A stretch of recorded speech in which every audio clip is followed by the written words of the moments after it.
Ano- Bom dia, nono ano. Então, nossa aula de arte de hoje vai dar prosseguimento sobre a questão do modernismo na arte brasileira, né? Na verdade, ele ganha pontapé inicial aqui no Brasil através, né, do Lazar Sergal e Anita Malfatti.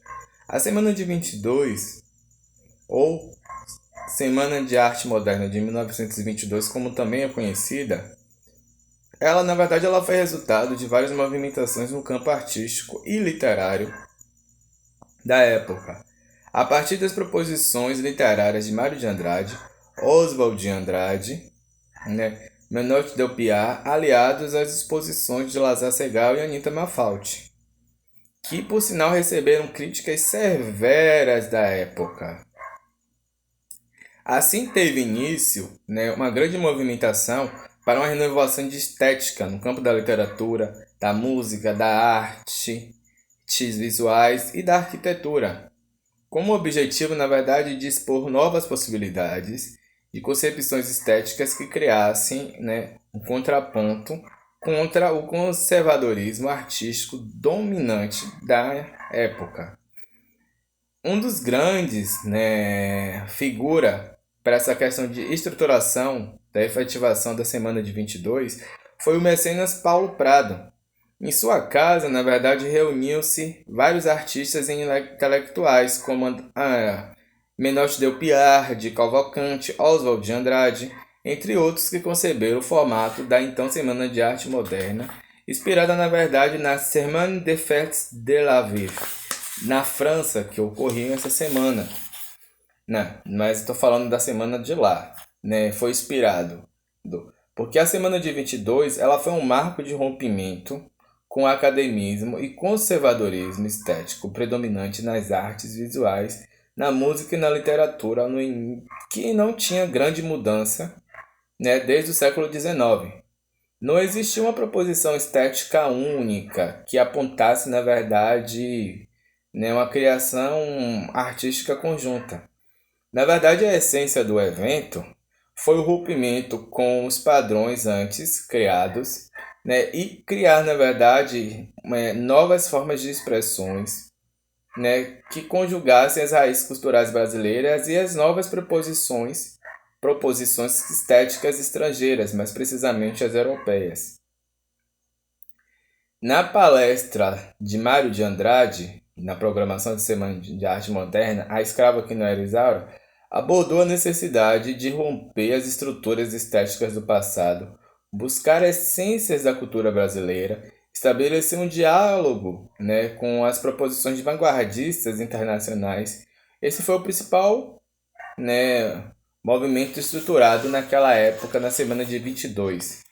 A Semana de Arte Moderna ela aconteceu no período entre 13 e 18 de fevereiro de 1922, mais precisamente em São Paulo, no Teatro Municipal. Essa mostra, ela, na verdade, reuniu cerca de 1.000 obras e sessões de música e literatura. Participaram ativamente, né, nomes como Alberto Mané, Alberto Martins Ribeiro, Anita Malfatti, Antônio Magói, Antônio Paim, Di Cavalcante, Mário de Andrade, Oswald de Andrade, né? A própria Anitta. Tá? Entre eles se destacam, né, Di Cavalcante, Anitta, Heitor Villa-Lobos, o maestro.